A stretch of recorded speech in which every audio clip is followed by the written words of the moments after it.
Eu acredito que nossos sonhos começam primeiro no coração de Deus e Ele repassa para nós e esses sonhos se tornam nossos. A primeira vez que pensei em escrever algum livro, alguma coisa sobre o meu avô, Nenenzinho, chamado João José de Abreu, conhecido pela maioria por Nenenzinho, quando eu era criança e até os 4 anos morei no Cocal, e as lembranças que tenho do meu avô, da minha avó, foram ótimas lembranças.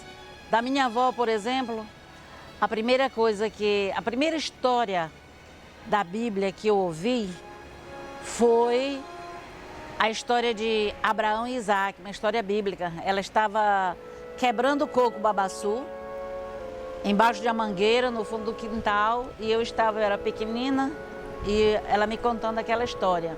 Calou muito profundo no meu coração. E do meu avô, Nenenzinho, além das vezes que eu me lembro que ele vinha procurar, sempre ele tinha muita afeição por nós, os netos, e ele gostava muito de oferecer mel pra gente. Ele tirava dos cortiços e vinha com aquele samburá e o favo de mel. E a gente chupava, a gente gostava de chupar aquele mel, que era uma delícia. E essas lembranças foram se acumulando. Então, as lembranças que nós temos do nosso avô são lembranças muito gostosas. Então, com o passar do tempo, essa admiração por ele, pelos nossos avós, foi se incrementando e começamos a pensar em escrever um livro sobre a vida dele.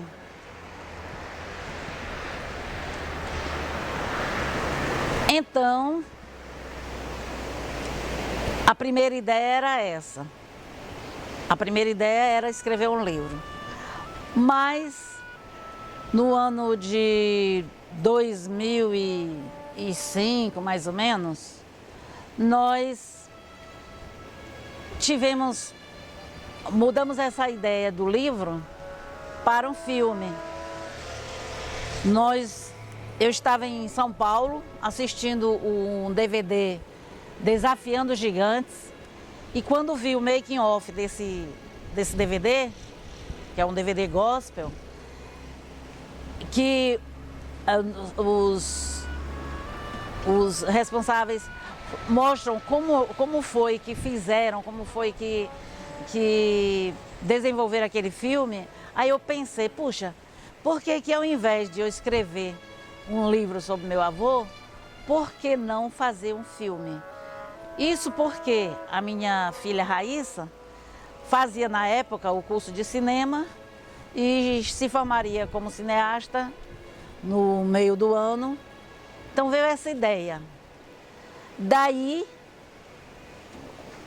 estava nascendo o documentário Nenenzinho, que agora estamos chamando de documentário, cujo título é Nenenzinho, o Lavrador de Fé.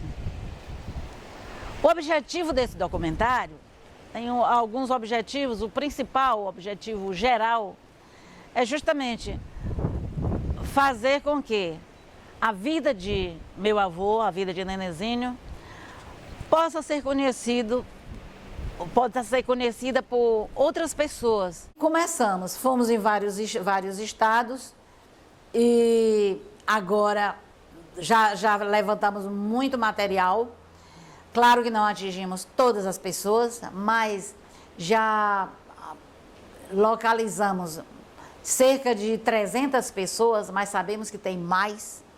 Inclusive, eu peço desculpa àqueles que não consegui contatar, talvez, não vou citar motivos, mas muitos não houve resposta também.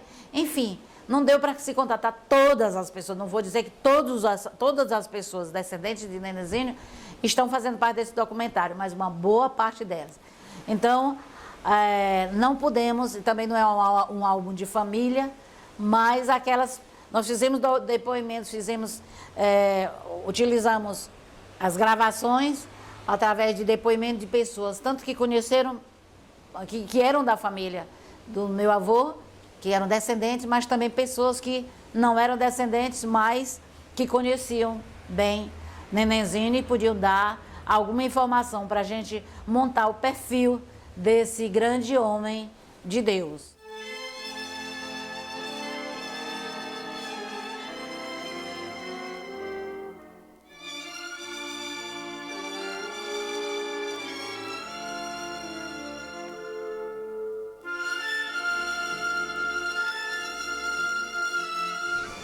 Essa admiração que eu tenho pelo meu avô, depois eu descobri que não sou só eu, mas assim, é uma coisa unânime, é uma unanimidade na nossa família.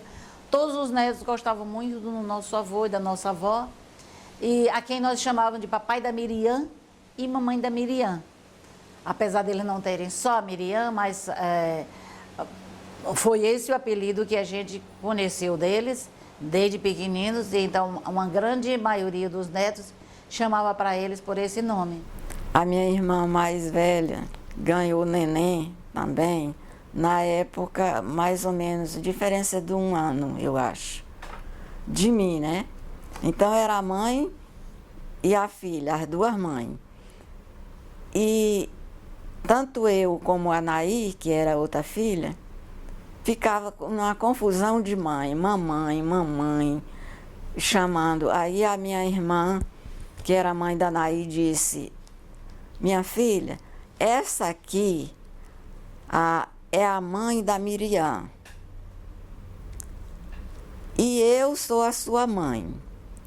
Aí a Naí, como era a primeira neta, ela nem foi a primeira neta, porque o primeiro morreu. Mas ela foi, quer dizer, que viveu foi primeira ela, Naí. Aí ela passou a chamar a mamãe da Miriam. Como criança aprende mesmo e pega.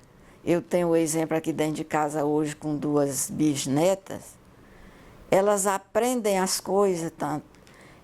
Tem hora que eu tenho até pena delas, da confusão. É tanto vô, tanta avó, que fica que as bichinhas chamam e tudo. E eu acho que a Naí ficou muito confusa, até quando a mãe ensinou isso para ela. Aí ela ficou chamando mãe da Miriam, a mãe da Miriam, e os outros que foram nascendo foram chamando.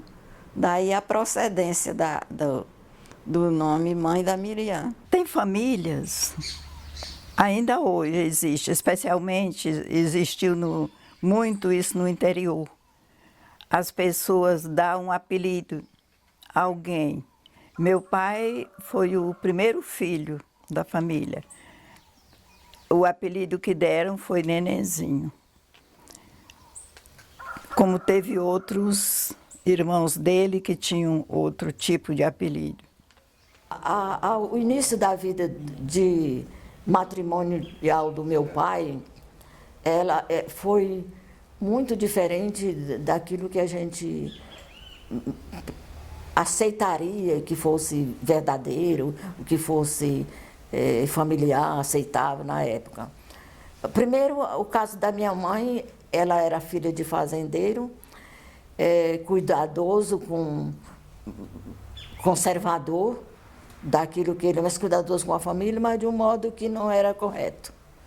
Eles não conheciam a Deus, não conheciam o Evangelho. E por influência de alguém, eles acharam que teriam que casar uma filha com 12 anos. Que não podia ser, não tem nem sentido. E ela sofreu, a minha mãe sofreu muito com esse casamento que os meus avós fizeram. E um dia ela foi determinada, resolveu deixar essa pessoa, que era uma pessoa idosa, muito idosa, sem princípio nenhum, sem nada que pudesse conviver com ele e com ela. Que dá certo, aquilo não podia dar certo. Ela deixou e foi para a casa dos pais. Um ano depois, ela encontrou o meu pai aqui no Cocal, que era solteiro, era filho daquela família, era o filho mais velho. Quando o pai dele morreu, ele era um adolescente. Foi trabalhar com a mãe, sustentou a mãe até quando morreu.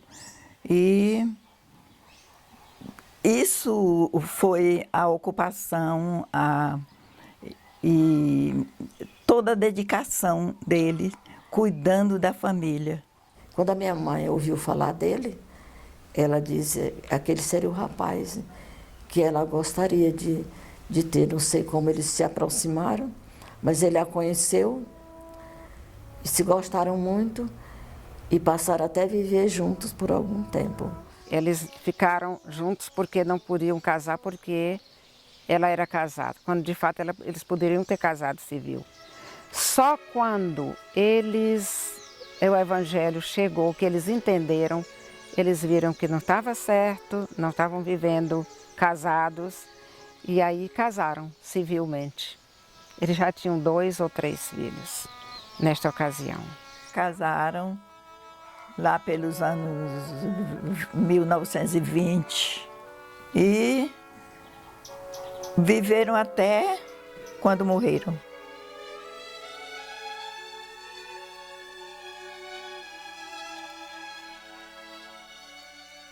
Meu pai era um homem simples, uma palavra extraordinária, a região toda o respeitava pelo que ele era, pelo que ele fazia. E nesta ocasião que ele estava trabalhando, vivendo ali aquela vida com aquele povo humilde, os trabalhadores que faziam o roçado e o plantio, os roçados, ele tratava-os com tanto respeito que eu fico impressionada até hoje ao lembrar. Ele fazia questão de ter a refeição, a minha mãe mandava o almoço, como nós tivemos o almoço ali na mesa, lá no campo era numa bacia grande.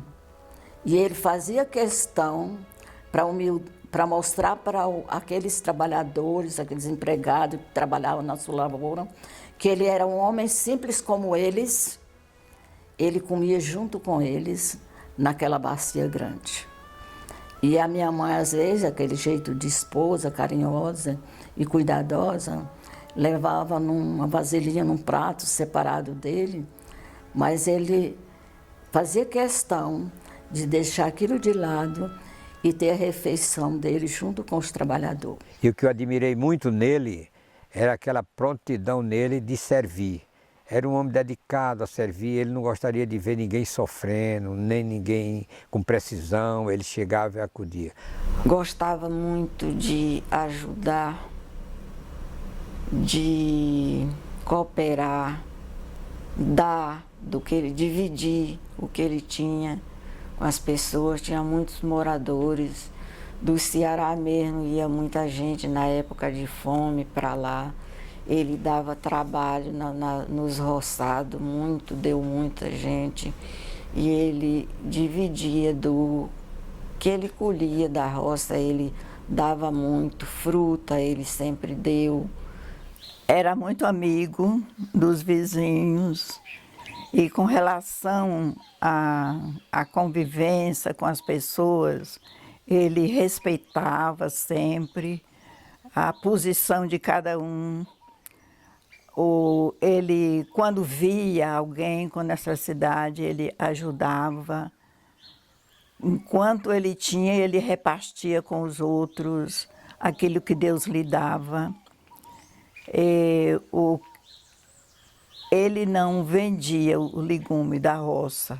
Ele colocava em depósitos para alimentação da família até quando chegava outra safra. Quando vinha a chuva, plantava e colhia, novamente conservava para o próximo ano. era assim. Mas ele nunca foi egoísta. E ele tinha bastante coco, babaçu, tiravam dos coqueiros e cada casa, quando ia ser coberta, eles faziam aquela, chamavam adjunto, juntavam todos os homens e iam cobrir a casa de fulano. E assim era, a dele também, né? E naquele dia o dono da casa matava um bode ou um porco e fazia comida para todo mundo e esse tipo de coisa, né? Era muito comum. E os trabalhadores que ele precisava para trabalhar, ninguém tinha renda nenhuma a não ser da roça. E ele era muito próspero. Deus abençoou sempre muito. Ele tinha um pouco de gado, tinha porco para comer. Me lembro de ter o quintal cheio de banana, não tinha a quem vender. E aí essas bananas eram distribuídas com as pessoas. E qual era o principal trabalho do nenenzinho? Era lavrar a terra, plantar arroz, milho, feijão, mandioca, batata e assim por diante. Tudo que se plantava na roça ou no quintal. Tinha saída de roça, de vender macaxeira, fazer plantação de feijão, fava, farinha, trigo, milho. Eu tinha milho, eu ia buscar milho, pisar milho no Barçagão de roça, vendia milho também. Meu pai foi plantando e foi formando um mangal. Um mangal que abrigou tanta gente, que deu comida, matou a fome de tanta criança que chegava ali faminto, vindo de regiões secas. Vinham com jumentos, burro, buscar carga de manga. E levavam muitas cargas de manga por dia, catando lá no mangal. Atendia aquelas comunidades. Ninguém ali passava necessidade, porque do que ele tinha dentro da sua propriedade, ele dava para as pessoas, né? A pessoa precisava de arroz, ele botava num saco e dava arroz. Precisava de fruta, de banana, de laranja, ele dava. Então, foi sempre prestativo. Essa virtude ninguém tirava dele. Ele se compadecia de todo mundo, ele não gostava de ver ninguém passando necessidade. Inclusive, ele liberava legumes para as pessoas que não tinham. Nada de vender um prato de arroz, 1 quilo de arroz, como era chamado na época, era prato. Ele não media esforço. Uma abóbora, um inhame. Ele era um homem, digamos assim, entre aspas, caridoso. E como eu lhe disse, ele sabia respeitar demais. Era semi-analfabeto, mas a educação dele era do berço. E ele foi um pai para mim, não me faltava nada, bastava eu dizer, estou precisando disso. E eu já tinha. Quando foi para o Arimateia, terminou o estudo aí em Cocal, eu não tinha um centavo para procurar outro lugar para ele estudar.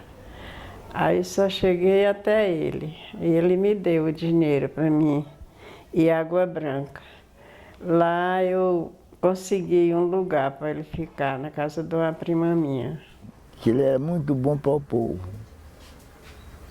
Só para a família dele? Não, ele era bom para morador, era bom para vizinho, era bom para quem procurava ele. Mas ele era bom como? O que ele fazia para mostrar essa bondade? Era servindo o povo, no que o povo procurava a ele.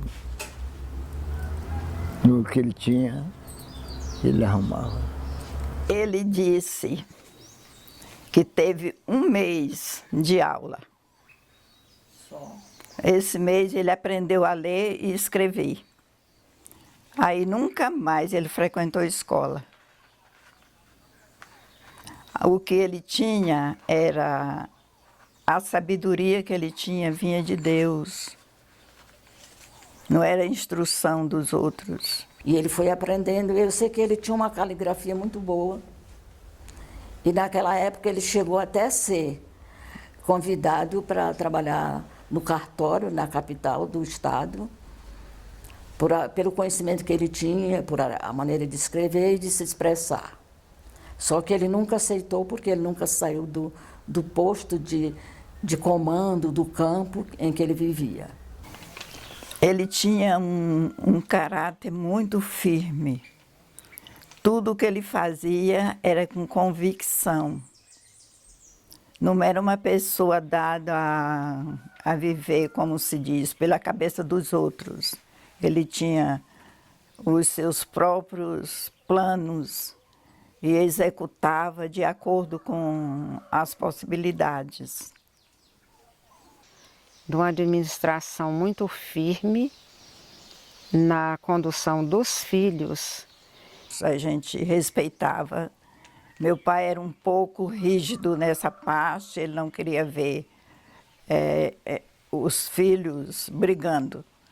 Quando ele pegava um com alguma divergência, ele ia logo e corrigia aquilo. Me lembro de um dia que meu irmão pegou laranja lá no quintal e levou uma e pôs em cima da mesa. Certamente pensando em chupar depois. Tinha laranja que não acabava. E era à disposição, todo mundo chupava na hora que queria. Meu irmão colocou uma laranja em cima da mesa e depois o outro foi e comeu, não pediu. Aí quando o dono da laranja chegou, que procurou, o outro disse, eu comi. Ele disse, aí ficaram brigando, por quê? Por que você comeu minha laranja? E ele disse, mas rapaz, tem laranja no quintal para todo mundo, por que vai fazer questão de uma laranja? Ele chegou, chamou os dois e disse, olha, o quintal é cheio de laranja, mas nenhuma laranja sai do pé para vir para cima da mesa. Então, se tem uma laranja em cima da mesa, alguém trouxe.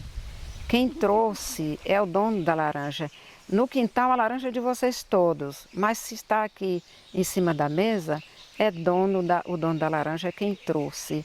Então, ninguém faz isso, de tomar posse de algo que não é seu. Você que comeu a laranja do outro e não pediu permissão, você errou. Você está errado e tem que pedir desculpa a ele.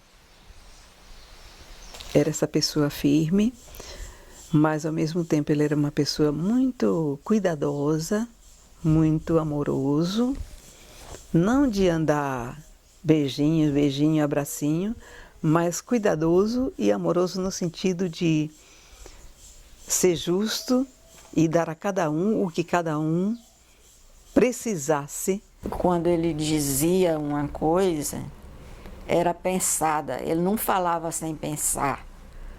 Então aquilo tinha que ser, devia ser feito. Quer dizer, era firme no que dizia, era sensato, justo e era muito amigo. Amigo da verdade. Uma coisa que ele não aceitava de jeito nenhum era a gente fazer medo à criança. Fosse quem fosse, se tivesse na presença dele, ele repreendia a pessoa com muita autoridade. Não faça isso. Não se faz isso com criança. Não se faz medo à criança. E não se conta mentiras para crianças. Ele era muito assim. Quando eu fui para o Cocal, eu era menino. Foi o Antônio José, meu tio, que me levou. O Antônio José era casado com a filha do tio Nenenzinho, que é João José, é o nome dele, mas é conhecido por Nenenzinho. Ele casou com a filha dele, aí me levou lá para o Cocal. Aí eu fiquei na casa do Antônio José. E agora recebia todo o apoio Nenenzinho. Nenenzinho, não tinha nada difícil comigo. Tinha já uma idade bem amadurecida, mas ele respeitava até as crianças. Ele não gostava nem de brincadeira com as crianças, para não maltratá-las. E porque ele era um homem que amava a criança, que raramente as pessoas não gostam de crianças, mas ele não, ele era uma pessoa adulta, já de idade, mas amando as crianças e tendo sempre uma palavra de carinho, de aconselhamento E era esse homem extraordinário. Este meu tio, que eu tanto lembro e amo ainda. Ele era uma pessoa incrível, assim. Muito tranquilo, muito generoso e nos tratava com muito amor, hein? Apesar de não ser uma pessoa de muito falar, assim, mas ele demonstrava através dos pequenos gestos. Uma coisa interessante no meu pai, na nossa juventude, que eu acho que como ainda criança, é que ele tinha muito cuidado com a gente. Eu e a minha irmã, que éramos as menores, meu pai se levantava todo dia às 5 horas da manhã, ou quem sabe até um pouco mais. Lá no Cocal fazia muito frio e ele levantava e acendia uma fogueira e ele dava comida para os animais e até o dia amanhecer, quando era muito cedinho, ele ia para o curral tirar leite das vacas, que tinha um pouquinho de vaca lá. E ele chamava a mim e a Dalgisa para tomar um leitezinho mugido. Era tirado numa vasilhazinha bem limpinha assim, não existia essas coisas metálicas pelo interior, era cuia, cabaça, feita de cabaça, que eu não sei se vocês conhecem, mas era tudo do plantio, muito limpinha, e ele tirava ali. A gente tinha uns copinhos desse tamanho assim, e levava, e ele tinha o cuidado de colocar o leite naqueles copinhos para nós tomarmos. E a gente tomava 2 copinhos e ficava com as barrigas, ficava muito cheia. O tamanho da gente, eu não me lembro muito bem, mas eu devia ser mais ou menos uns 5 anos, por aí assim, de 4 para 5 anos. Eu ficava morta de satisfeita porque ficava de bigode branquinho do leite mugido. A mulher dele, a minha avó, a minha avó gostava de abraçar as crianças, beijar. Eu acho que eu puxei isso para ela, eu gosto muito de abraçar as crianças. Mas já o meu avô não era de estar abraçando ninguém. Ele mostrava a simpatia dele pelo favorecimento que ele fazia. Então, eu me lembro, relativo a isso, estava eu e o meu irmão, que morava nesta casa que eu estou, o Doli. Nós éramos pequeninos, eu acho que eu tinha uns 7, o Doli deveria ter uns 9, por aí assim. Ele chamava para mel de abelha, ele chamava melo. Aí ele estava tirando mel de abelha do cortiço, e que a casa dele era rodeado de casa de abelha, diversos tipos. Aí ele tirou lá o mel e disse, Dolivalo, que era o meu irmão, Lindovalo, aí é melo, aí deu aquela tigela de mel. E aquilo para nós era alimento mesmo. Nós sentamos no chão ali, comemos o mel com farinha. Eu vivi na infância eu vivi com ele. Conta pra gente. Eu era novinho, ia buscar uma no Cocal, ia pra roça, deixar. O que eu lembro dele é que ele gostava muito das crianças, ninguém podia tocar nem machucar, mas tinha que ser correto. Quando eu fui no Cocal, eu me encantei com a simplicidade das pessoas, com essa maneira deles viverem, assim, não tudo pensando só materialmente, entendeu? No jeito, nas coisas, as coisas simples que eles fazem, assim, só querendo bem sempre. Quando Daniele nasceu, que tinha o quê? 1 ano e 7 meses, 1 ano e 8 meses, nós passamos no Cocal. E lá foi quando eu o conheci, tá? Ele pegou até Daniele no colo. E aí Doli sempre dizia para todo mundo, e eu presenciei, que quando ele pegou a Daniele no colo, disse, essa menina pesa mais de uma arroba. E isso ficou gravado, então para todo mundo se falava isso. Ah, o meu avô dizia que ele pesava mais, ela pesou mais de uma arroba. De forma de falar sobre ele, é mais que ele foi um homem muito bom. Convivi muito com ele quando criança. Depois me mudei para outro lugar, mas sempre ia passar as férias na casa dele. Eu lembro bem dele quando chegava da roça, Às vezes ele trazia banana, aquelas pencas de banana, punha lá em cima da mesa e ia comer e me chamava: Olinda, vem comer aqui comigo. E dizia: pode comer quantas quiser. Aquelas pencas de banana maçã ou banana roxa. Eu era pequena, só podia comer uma, no máximo duas. Ele comia várias. Primeiro, a gente tem a recordação de como era a luta dele com as suas quintas, com as suas plantações. A predileção dele, a maior plantação dele era a banana. E uma das coisas que ele tinha satisfação era de sempre ter em casa banana com fartura. Dificilmente você chegava na casa dele, ele não vinha te oferecer banana. Meu filho, aqui coma banana. Banana prata, banana roxa e qualquer outra espécie, mas eram essas prediletas que ele tinha. A outra fartura que tinha na casa dele eram sempre laranjas. Ele sempre plantou muita laranja e não negava. Ele tinha satisfação, laranja, limão, ele tinha a maior satisfação de chegar e oferecer para a gente. Tinha muitos legumes, muitas frutas, e todas as vezes que a gente ia mexer nas plantas e das frutas, ele falava: pode tirar só um pouco, tira o que você precisar, mas deixa o outro lá. E para quê? Quando a gente deixa lá, vai cair, vai ficar podre. Ele falava: não, é que tem umas pessoas que andam aí pela rua, pela estrada, e não tem o que comer, eles têm que entrar e pegar as frutas para comer. Lá na casa dele, eu morando bem pertinho, eu tinha ordem de comer banana na casa dele, de comer laranja, chupar limão, sem pedir nada a ninguém. O terreno dele não pagava renda. E coco, naquele tempo, coco babaçu era uma mina. Cobrava, tinha uma renda de coco, ele não me cobrava. Um homem sem violência, nunca vi ele brigar com ninguém. Mas os filhos, mesmo de barba no queixo, os filhos dele, mesmo com outros filhos, respeitavam ele ao máximo. E eu lembro que toda vez que eu chegava numa casa de pessoas que não eram da família, elas diziam assim: essa é a bisneta do seu nenenzinho. Aí as pessoas falavam com muito respeito dele, como se ele fosse uma pessoa muito respeitada.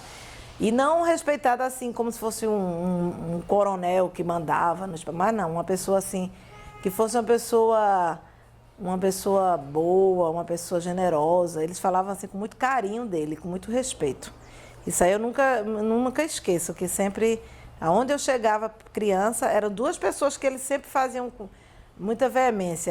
Era ele e a minha avó. Dizia assim: essa é a avó, essa é a neta da Benta.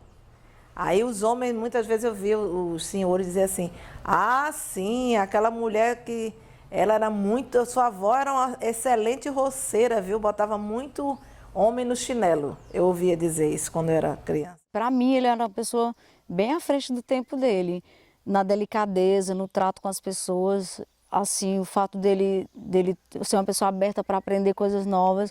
E uma coisa muito engraçada que minha mãe conta dele é que, assim, você viver no interior, um senhor de idade que vive da lavoura, né, da roça e do que planta no seu quintal, ter a delicadeza de pagar alguém para pegar água lá na cacimba, para aguar um jardim da igreja com as plantinhas que ele plantou, as florezinhas que ele plantou, eu acho isso incrível. Assim, para a época dele, né, é de uma delicadeza fantástica. Eu acho isso muito lindo, assim, da parte dele. E o meu pai conta também que ele era uma pessoa muito meiga com os netos, que, por exemplo, o bisavô é de uma época que as crianças não eram segundo, né, eram tratadas como coisas, as crianças, não tinha essa coisa do trato com as crianças, de atenção com elas. Era da época que se uma criança passasse no meio dos adultos quando estava conversando: é menino, o que está fazendo aqui? Isso aqui é coisa de adulto e tal. E ele não, ele tinha delicadeza, assim, meu pai conta isso, que ele era uma pessoa, olha, vai no meu quintal, tira laranja, fiquem à vontade. Não era uma pessoa fechada para os netos e adorava criança. Coerente em todas as situações. Eu não via diferença entre uma pessoa de fora e uma pessoa de casa. Ele era muito prestativo em todos os sentidos, sempre amável, sempre conversador. Ele sempre gostava de conversar com todo mundo. E ele era meu avô, por sinal muito querido mesmo. Eu sempre digo isso. Eu queria muito bem, ainda hoje eu sinto saudade dele, assim, quando eu vou ao Cocal. Lembro quando a gente chegava lá, ele procurava conversar com a gente. Nunca fui aquele avô distante, sempre procurava conversar com a gente, aconselhar, né? Ler a Bíblia ele nunca mandou eu ler, mas conversava. Tem 2 versículos que é a cara dele. Toda vez que eu ouço esses versículos, ou que eu leio, é mesmo que eu estou vendo ele. Diz assim, que ele arrastava muito no R, não sei se você lembra, né? Ele dizia assim, errais e não conheceis a Escritura. E o outro é aquele, e conhecereis a verdade, e a verdade vos libertará. É mesmo, parece muito parecido com ele. A hombridade mesmo, a honestidade, a maneira firme e ao mesmo tempo mansa de ser dele e sobretudo a bondade e generosidade com todos, porque ele era uma pessoa assim que a gente percebia que, para você ter uma ideia, todos os que passavam por ele, pessoal que morava no Cocal, da Redondeza, mesmo sem ser parentes, homens, mulheres, crianças, pediam a bênção a ele. E era assim, uma pessoa que todos o admiravam e tinham respeito, a respeitabilidade dele era conhecida em todas as redondezas. Ele não tinha rodeios. Seus nenenzinhos não admitia palavrões, qualquer coisa, viu, de denegrir pessoas, ele não admitia. Seu nenenzinho era muito respeitado. Tanto que quando ele estava na frente da casa dele, toda pessoa que passava ali, a benção, seu nenenzinho, não precisava ser da família, não. Era o respeito que tinha a ele, entendeu? E esse respeito, ainda hoje, se guarda. Eu tenho ainda isso comigo, entendeu? Ele era uma pessoa assim tão... Ele era calmo, conselheiro da gente. Sempre ele ficava quieto para colar, enquanto ele dava uma de conselho, dizer alguma coisa para a gente, para alertar mesmo a lembrança da gente, não é? Naqueles dias que a gente estava por lá, junto com ele, com Dona Maria. Dona Maria também é uma pessoa muito boa.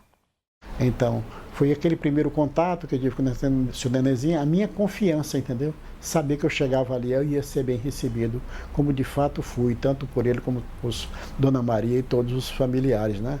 A casa do meu avô, aqui do meu avô e da minha avó, ela era assim, uma espécie de recebia todos, né? Todos que viessem, os netos, todos os netos que nosso ponto de encontro era aqui.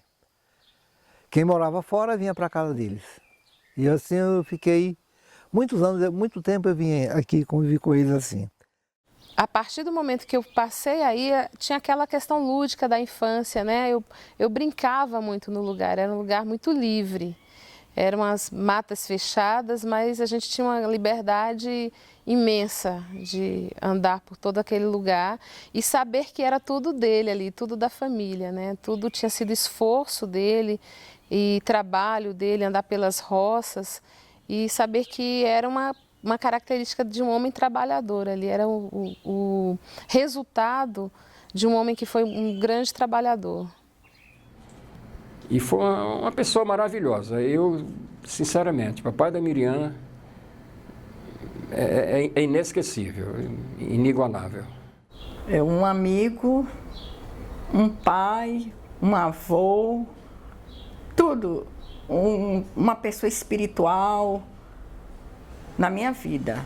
Um espelho e que até hoje eu procuro refletir, ver a pessoa dele como um grande homem de Deus, um homem sem ter preparação de estudos, mas um homem que Deus colocou no coração o amor, e através deste amor, um homem compreensivo, um homem bondoso, um homem amigo, um homem que aconselhava, via o que muita gente não podia ver, mas ele sabia ver, e com aquele carinho, talvez falando com uma voz assim grossa, forte, parecendo que fosse assim um carão, mas não era. Era o seu amor, que era tão grande que ele queria que todos tivessem um caráter, uma firmeza cristã boa e fosse um exemplo na família. Eu sempre tive como um homem assim, ungido por Deus, e uma pessoa ungida, porque nos momentos mais difíceis, tanto ele era bom e era uma pessoa que sensível nos momentos de alegria, de coisas, como ele nem sequer sabia como era que eu estava passando, mas parece que ele intuiu que eu estava naquele momento precisando de uma palavra de amor.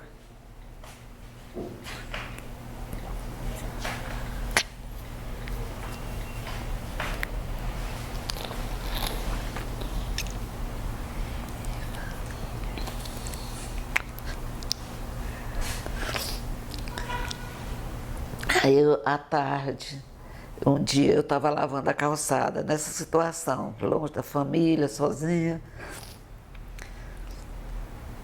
Quando eu o vi já bem velhinho, isso já estava bem, eu já tinha 18 anos, ele já velho. Aquele velhinho recurvado, um pouco recurvado, chegando, carregando um cofo cheio, bem pesado para ele, né? Eu olhei assim, e o papai da Miriam, aí não era outra pessoa, era ele mesmo, que tinha ido me fazer uma visita, naquele momento tão difícil. Então eu conversei, eu fiquei tão feliz que ninguém pode imaginar. Você tem uma ideia como ele agia, tanto com as pessoas de casa como uma neta, né? Porque já não estava há muito tempo, algum tempo que eu não ia nem no Cocal e tudo. De repente ele chega trazendo aquele cofinho, eram laranjas escolhidas, tenho certeza que por ele. Em primeiro lugar, é o homem de Deus. Só em ele ser o homem de Deus, a sua atitude era totalmente diferenciada. Era um homem de luz. Era um homem, apesar de não ter estudo, mas era um homem sábio. Um homem sábio. Isso eu muito me orgulho dele. E lá ele era o pregador, ele era o missionário, ele era o doutor da região, ele era tudo na região. E o que ele não tinha era complexo de inferioridade. O seu Nenenzinho recebeu uma Bíblia de presente de um sargento do exército chamado Sargento Hermínio. Hermínio morava no Rio de Janeiro, trouxe essa Bíblia e deu para ele. E era exatamente a Bíblia que ele mostrava para a gente. Foi a mim que ele apresentou naquelas vezes que ele foi em junho. Era essa Bíblia que ele recebeu do Hermínio. E foi através dessa Bíblia que ele passou também para os filhos. Todos os filhos conheceram o Evangelho através dele, Nenenzinho. Eu, através dele. E ele disse assim, a partir de hoje, nós vamos seguir esse livro aqui, nós vamos dirigir por esse livro. E aí ele se converteu e automaticamente toda a família abraçou. E a mamãe, como era mais velha, né?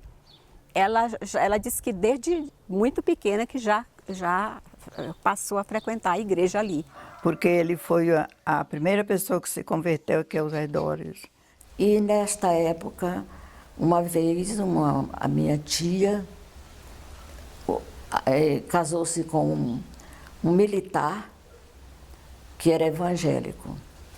E ele deu de presente para o meu pai, como ele era aquele camponês da região, pai de família, ele deu uma Bíblia de presente para ele, cujo livro meu pai acariciou, adotou, amou, e começou a ler esta palavra, e a vida dele mudou. Ele e toda a família se converteram e o evangelho se expandiu muito aqui aos redores. Quando ele se converteu, que ele lendo na Bíblia que imagens de escultura não agradavam a Deus, ele pegou as que ele tinha todo e deu fim, né? Até que alguns dos amigos culparam muito e acharam muito ridículo que ele queimou os santos. Ele fez isso, ele queimou. Ele perdeu muitos amigos quando ele aceitou Cristo. Os compadres, as comadres, os amigos de festa. A outra coisa que ele dividia muito com o pessoal era a palavra de Deus. Ele pregava, ele na roça trabalhando, ele pregava o evangelho para as pessoas. O evangelho, exata essa parte, foi realmente foi importante para toda a família, porque ele sempre pregou, ele, embora tenha a atividade dura, mas até pela roça, naqueles trabalhos, ele lembrava, ele citava versículos da Bíblia. Durante o trabalho. E quem estava presente sempre ouviu.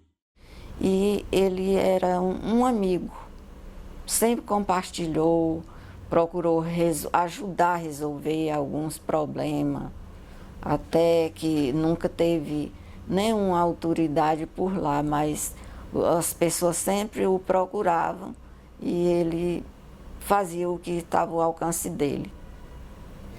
Ele era o líder aqui. Todas as pessoas que vinham morar aqui tinham aquela consideração especial para com ele. Ele sempre gostava de instruir as pessoas de uma forma que a pessoa se sentisse bem. E todo mundo respeitava. E ele tinha uma certa autoridade sobre tudo aqui no lugar. Na região era assim. O povo acreditava, o que ele dizia era a palavra, não precisava escrever. O que passou muito tempo aquela região, o povo vivendo dessa forma. Quando um falava alguma coisa, não precisava assinar. Aquilo ali era a lei. Digamos o xerife do Cocal, a pessoa que era espelho para todo mundo, como ele criou o Cocal, e eu acho que ele nunca imaginou que tivesse que a geração dele fosse crescer tanto, daquele pequeno lugar, e que fosse espalhar pelo Brasil todo e fora do Brasil, e que ele, o seu jeito de ser, dele agir, ia mudar tanto as pessoas. Então ele era de muita fé, ele tinha muita fé em Deus. Eu acredito que tudo que ele conseguiu na vida, ele conseguiu porque ele cria muito em Deus e era obediente a Deus, assim, de uma fidelidade muito grande. A autoridade que comandava ele era só Deus mesmo, era a orientação de Deus. Ele foi um homem muito temente a Deus. Todo mundo que chegava na nossa casa para visitar ou a negócio, ele não deixava sair sem a pessoa ouvir de Cristo. A pessoa já saindo, acho que até querendo se distanciar, não querendo muito ouvir, ele atrás e falando de Cristo, da vida cristã, até lá na porta da frente, saindo lá. E isso era qualquer pessoa. Quando eu estava sentado num lado da casa dele, Ele chegava com um banquinho e me sentava ao lado. Aí me perguntava assim, já lhe falaram de Cristo, né?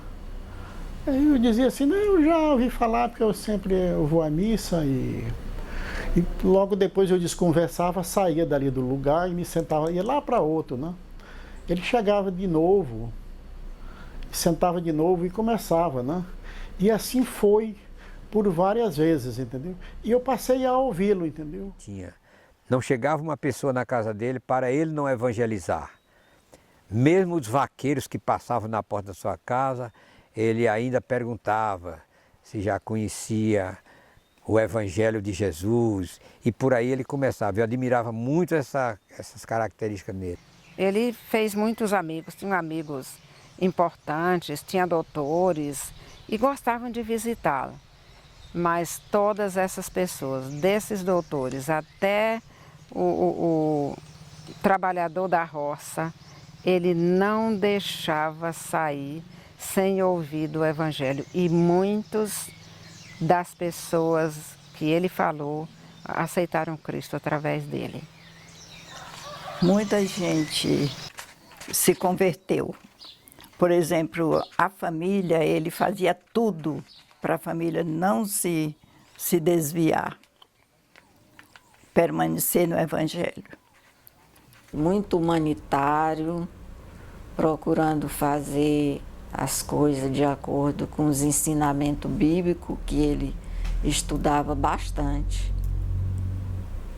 Ele nos ensinou que a Bíblia é a palavra de Deus, é a regra de fé e de comportamento.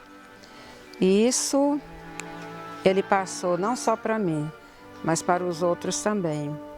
Eu considero o tio Nenenci um homem de Deus, um homem que ele amava tanto a Deus que ele fez da sua casa um lugar de culto, porque não tinha igreja e a sua casa era o lugar onde era feito os cultos. E ele era aquele que arrumava a sala como se fosse um zelador, né? Arrumava aquela sala, botava os bancos, as cadeiras e preparava o local onde ia ficar a pessoa que ia dirigir, que sempre era ele também que dirigia.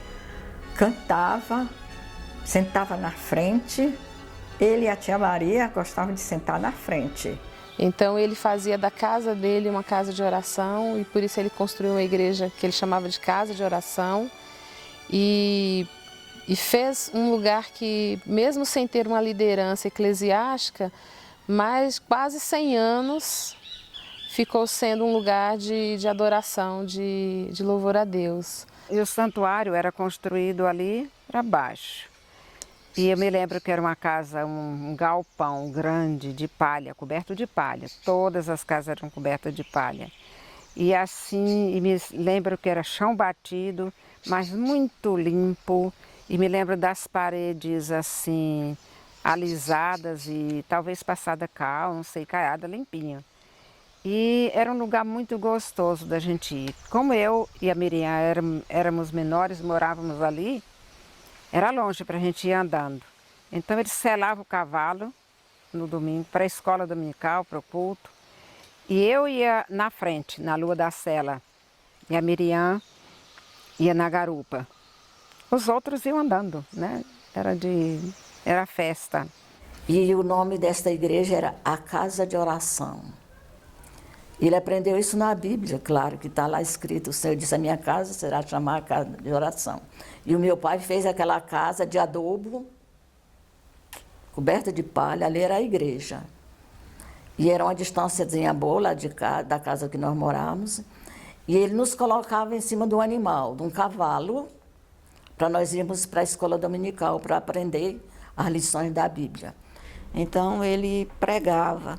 Depois essa igreja foi extinta e a reunião dos cultos era lá em casa mesmo. Papai mesmo que fazia lá em casa.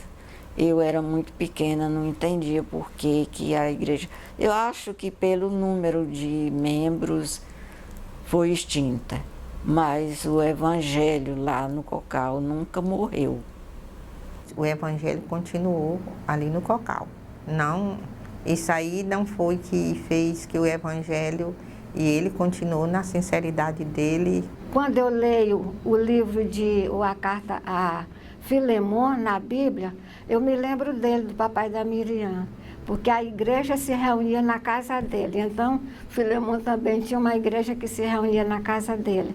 E eu sempre me lembro dele, porque todos os domingos a gente era uma sala muito grande mesmo. A gente colocava os bancos no lugar direitinho para as pessoas sentar. Eu lembro que tinha um quarto amplo em sua casa que tinha as portas para fora, e onde ele mandou colocar bancos de madeira, e todos os domingos ele pregava o Evangelho, né, a palavra de Deus ali, onde se reunia toda a família, filhos, netos que ali moravam, os moradores, pessoas das adjacências, todos iam para ali. Eu acredito que foi a pedra fundamental da primeira igreja do Cocal. Foi nessa sala, nesse quarto que ele...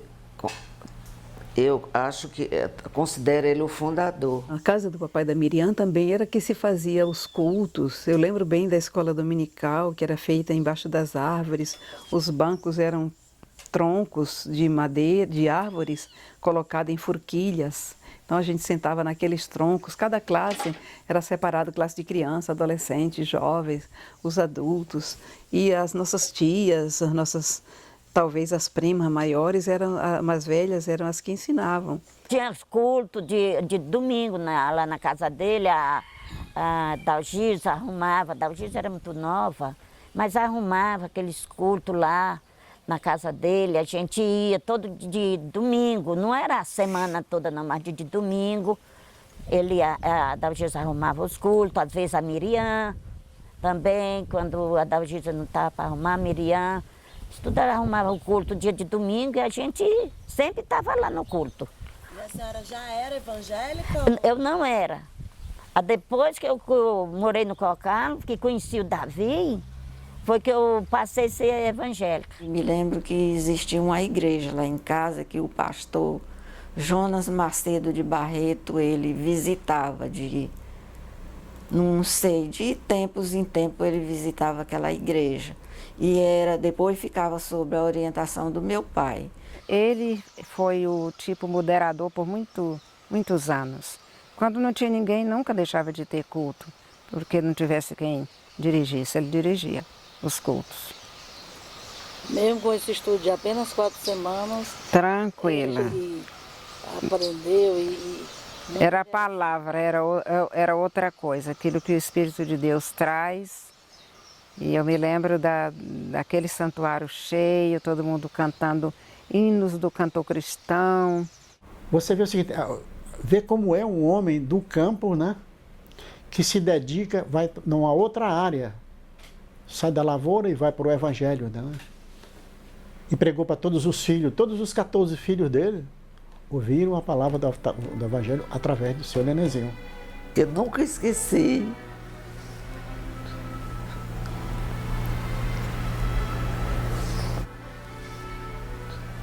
Ele com a Bíblia, desde daquela pequena sala, pregando o Evangelho. Eu gostaria muito de ter nascido com o dom que ele tinha. O pastor aqui mesmo, da minha época, é o pastor Jonas Barreiro de Macedo.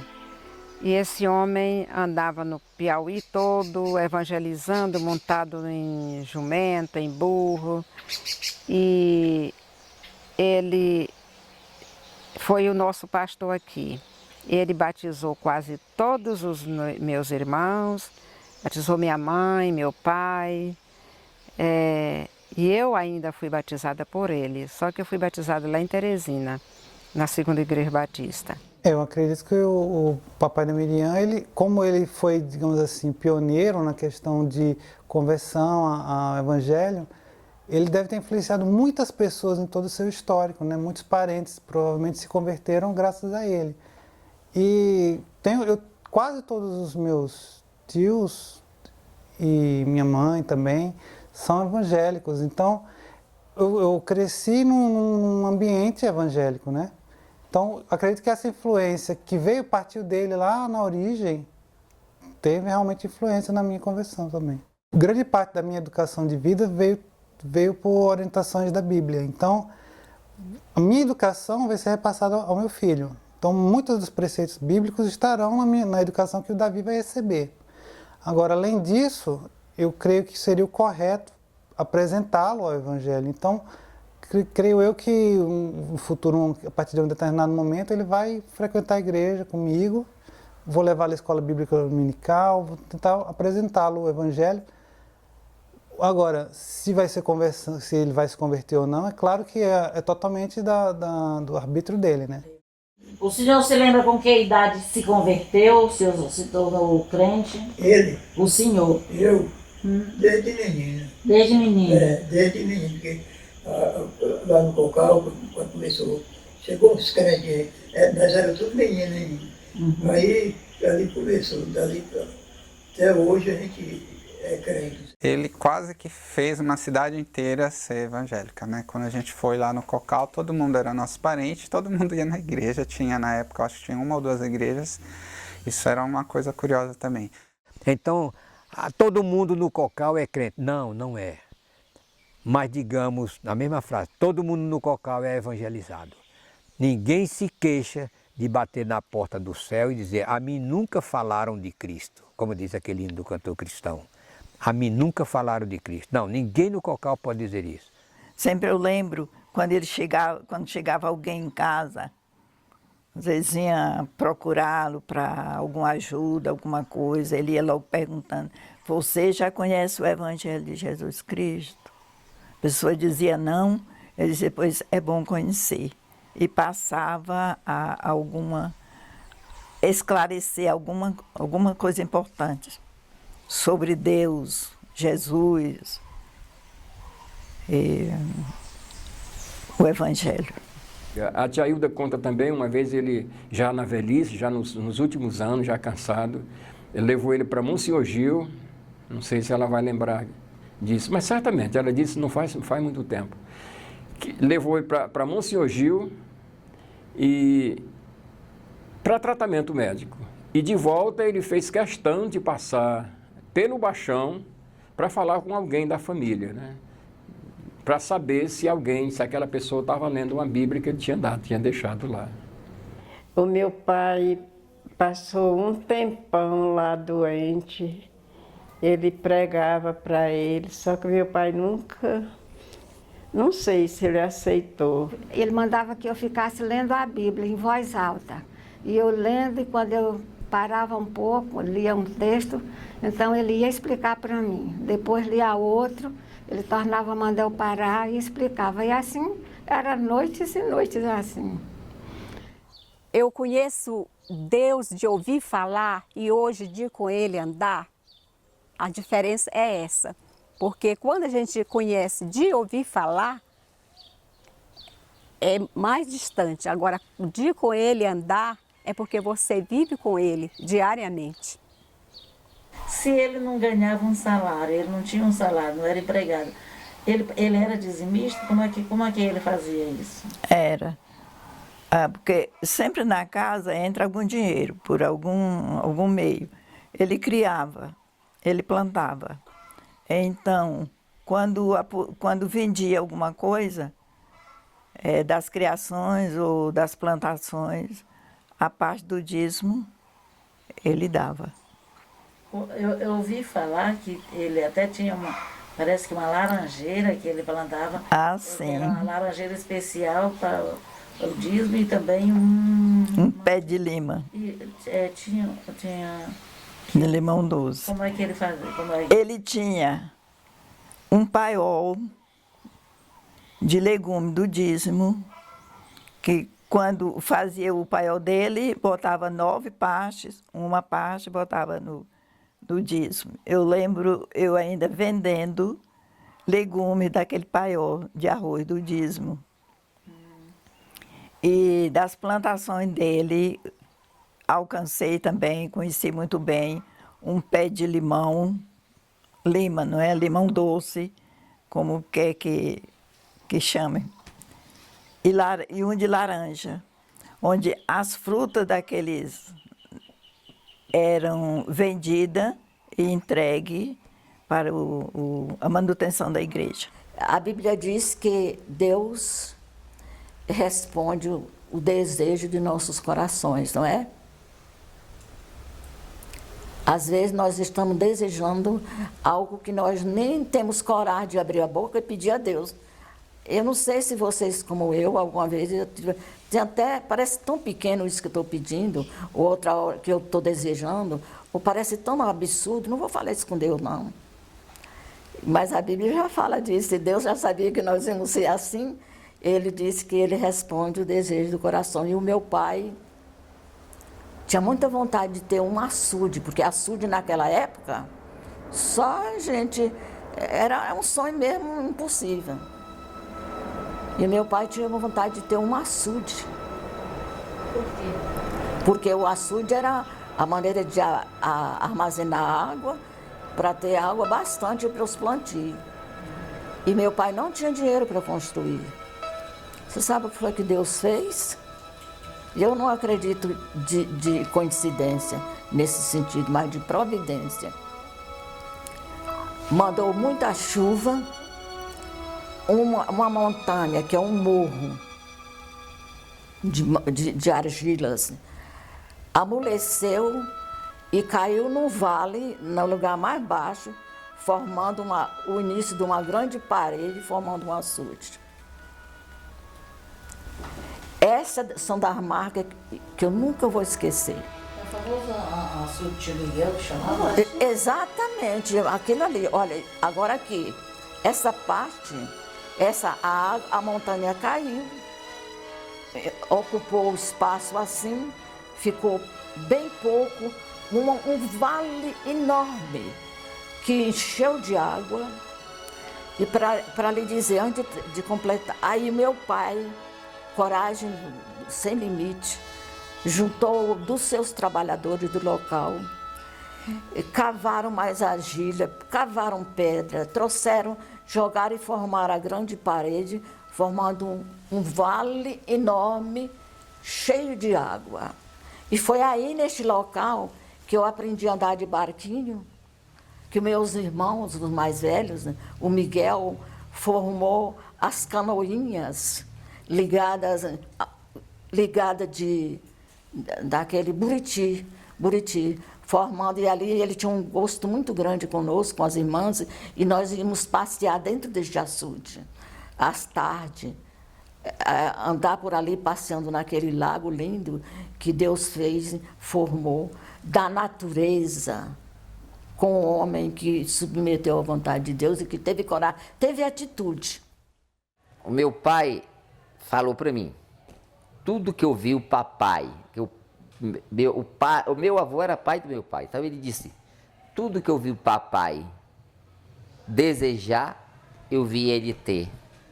Então ele desejou ter um engenho, criticaram ele não tinha dinheiro, ele construiu o engenho, não era aquele que pegou fogo.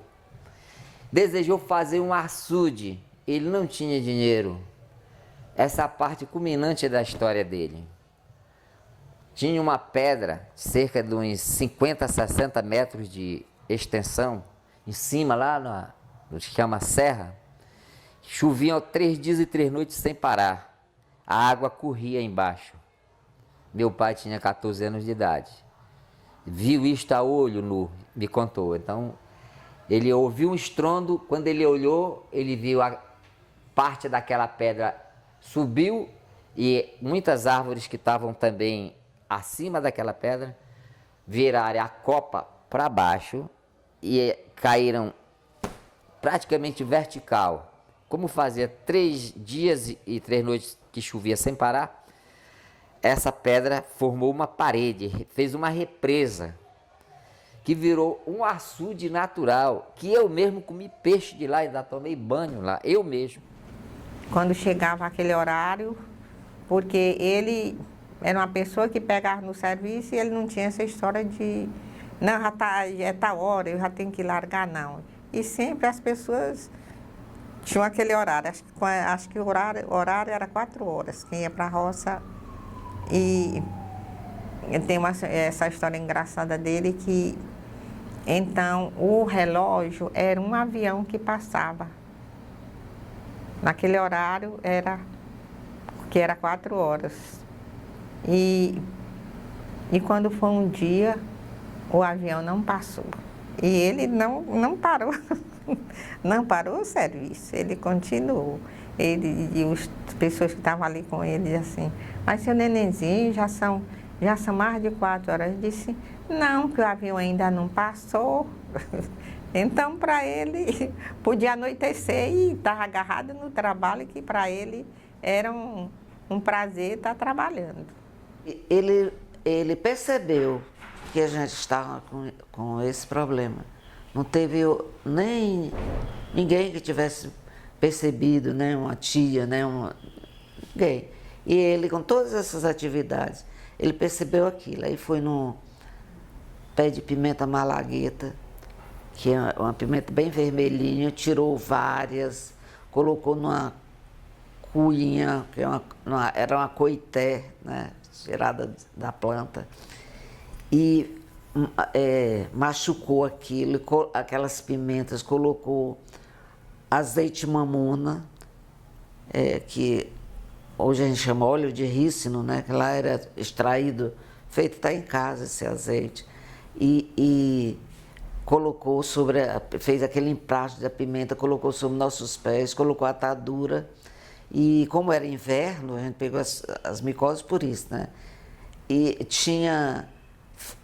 formava dentro do canavial um riacho que corria mesmo, o povo lavava roupa, e tinha aquelas partes assim que não tinha cana, tinha uma tábua onde lavavam a roupa, ele nos colocou ali sentadas, numa sombra, né, que tinha lá, e nós ficamos horas e horas lá, com os pés dentro d'água, por causa do ardor da pimenta. Mas depois de umas horas ele mandou que a gente saísse e tirou aquilo dos nossos pés. Por incrível que pareça, secou tudo, desapareceu toda a coceira e ficou apenas aquela pelezinha seca no local.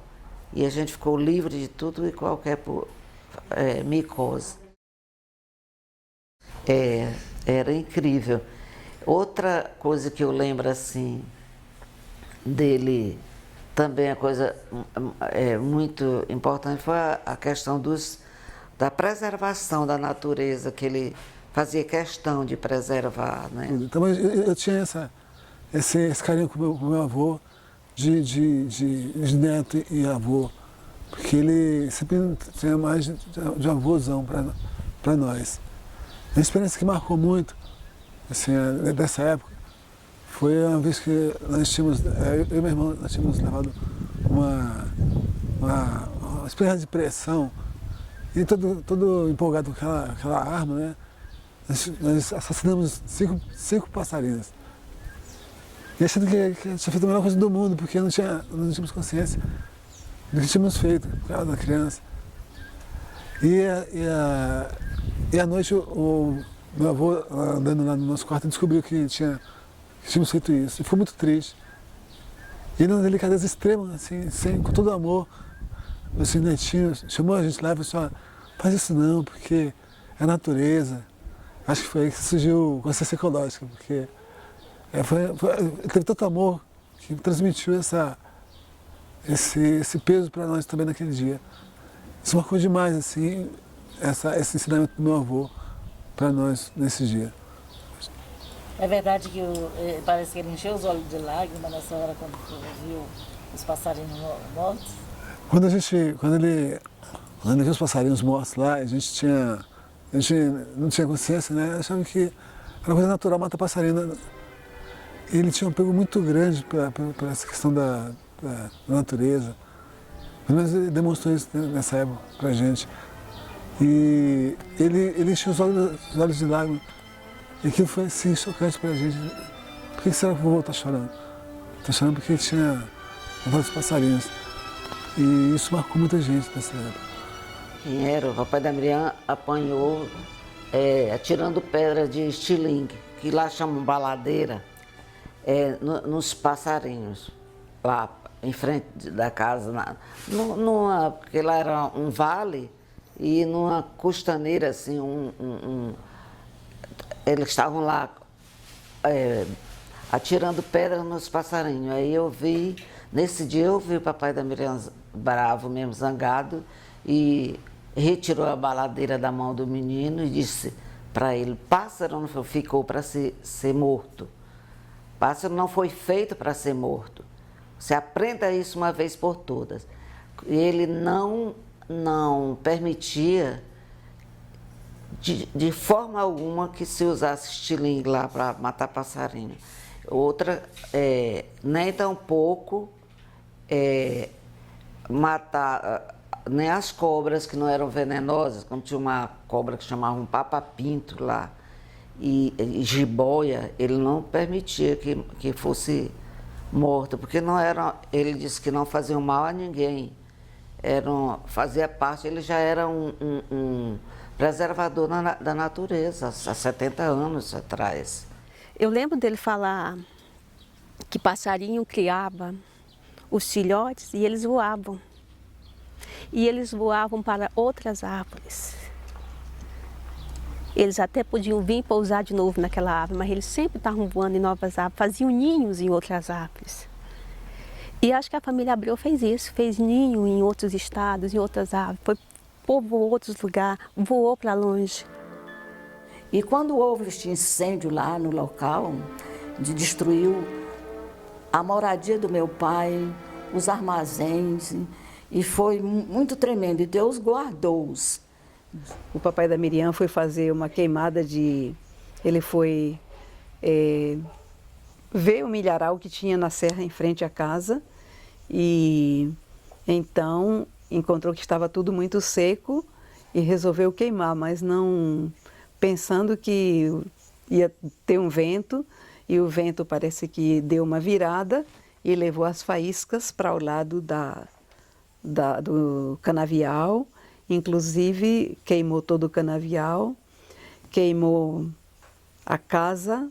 Aí ele subiu lá e tocou fogo, acho que às 2 horas da tarde.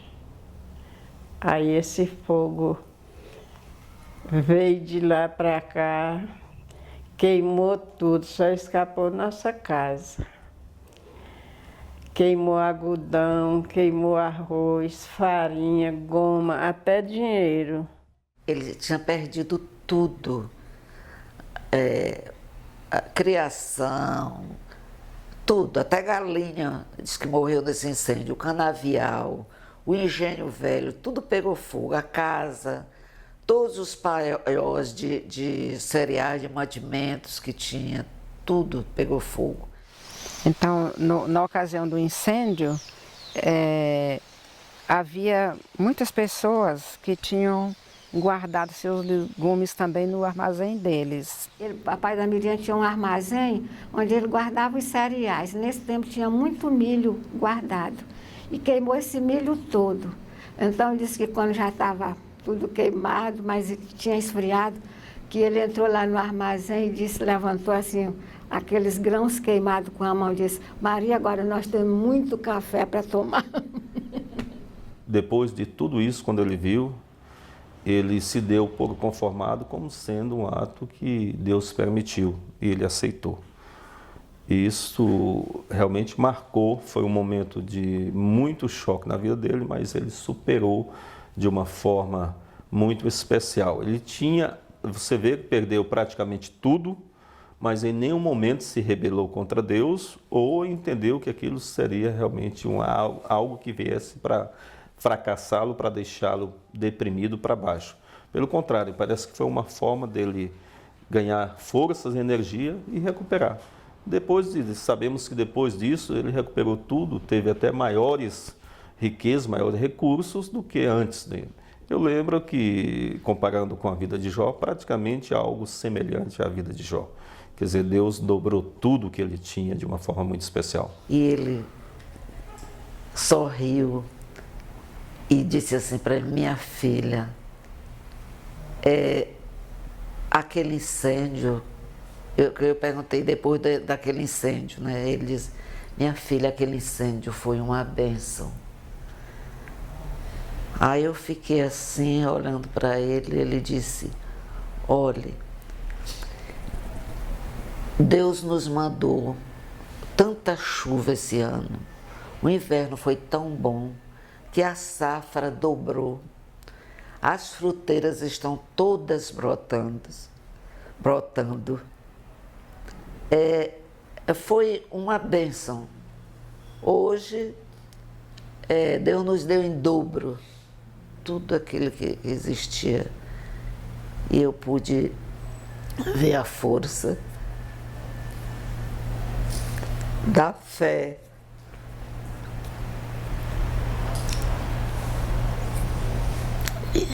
E eu, quanto ele era uma pessoa ungida e tão abençoada por Deus, naquele momento, era um grande homem. Encarou a morte da minha mãe muito natural. Ela já estava doente há algum tempo, alguns dias, meses. E quando no dia que ela morreu, a minha irmã já tinha mandado preparar a sepultura, tá tudo prontinho ali onde está. Mas ele não sabia. Um tempo atrás, tinha os rádios dando notícia aí num país aí que eu não me lembro agora onde, estavam arrancando os restos mortais das pessoas para fazer não sei o que, para botar não sei aonde, eu não me lembro mais o que era. E ele ficou muito, não sei nem dizer com isso, cismado com isso. E eu falei para ele, eu disse: papai, essa casa aqui o senhor deu para a gente, não foi? Pois o senhor fique certo de que o senhor vai ser sepultado aqui e ninguém vai lhe tirar daqui. Porque se essa casa me pertence, vocês nunca vão ser retirados daqui. Essa foi a razão.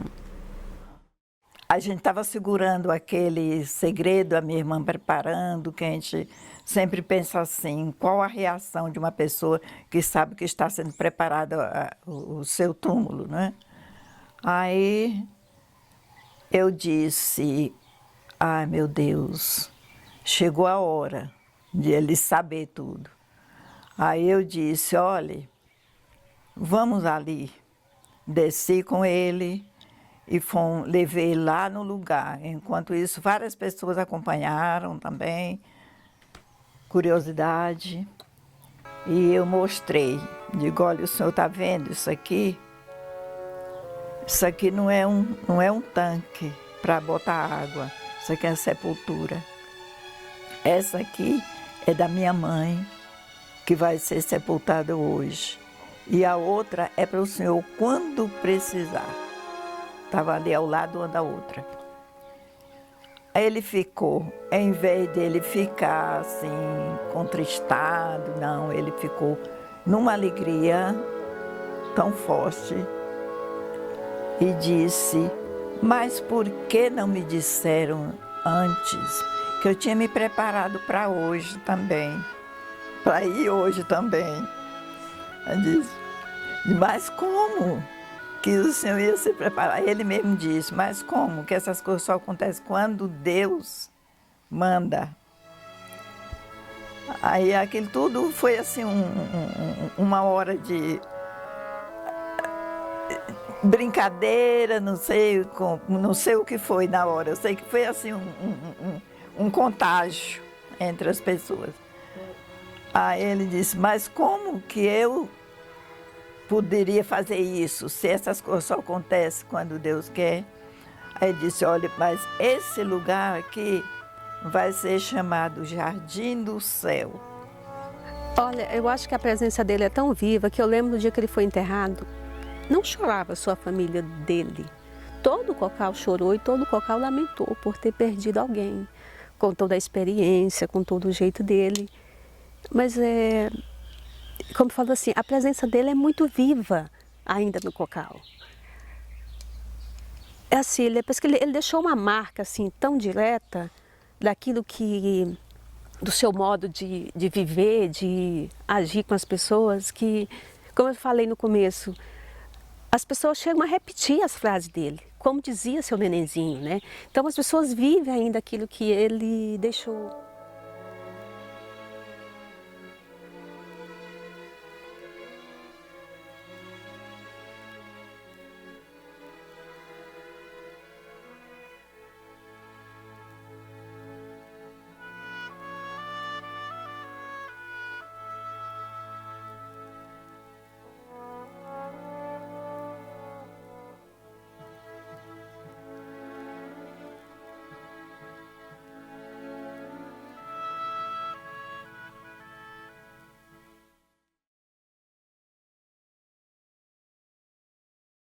Eu tenho um orgulho muito grande de ter nascido numa família que já era evangélica e que realmente eles fazem questão de continuar levando o evangelho à frente, a palavra de Deus.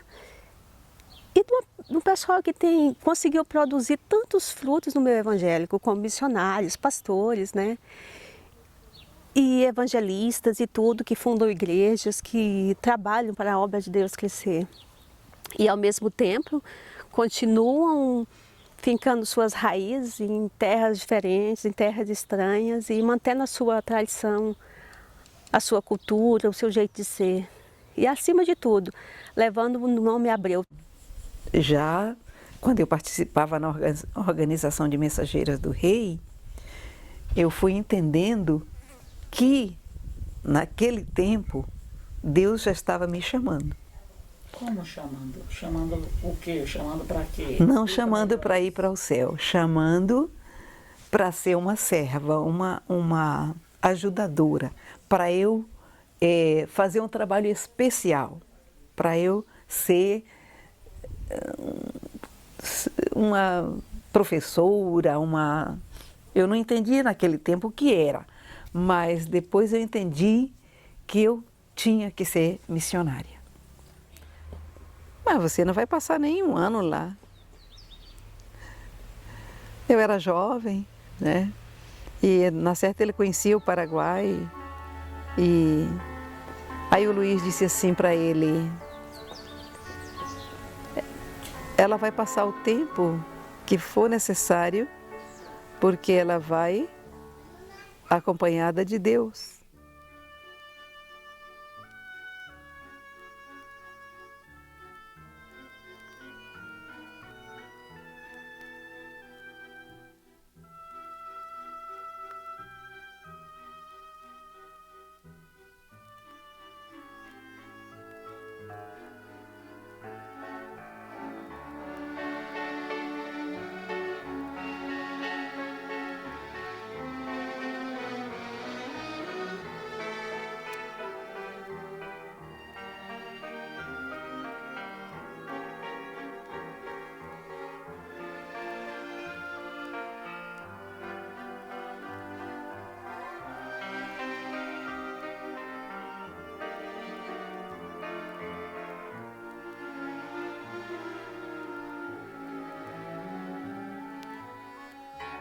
Eu trabalhei na Casa de Amizade de Teresina 10 anos.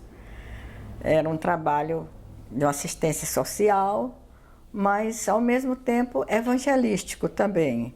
Tínhamos culto, tínhamos histórias para as crianças.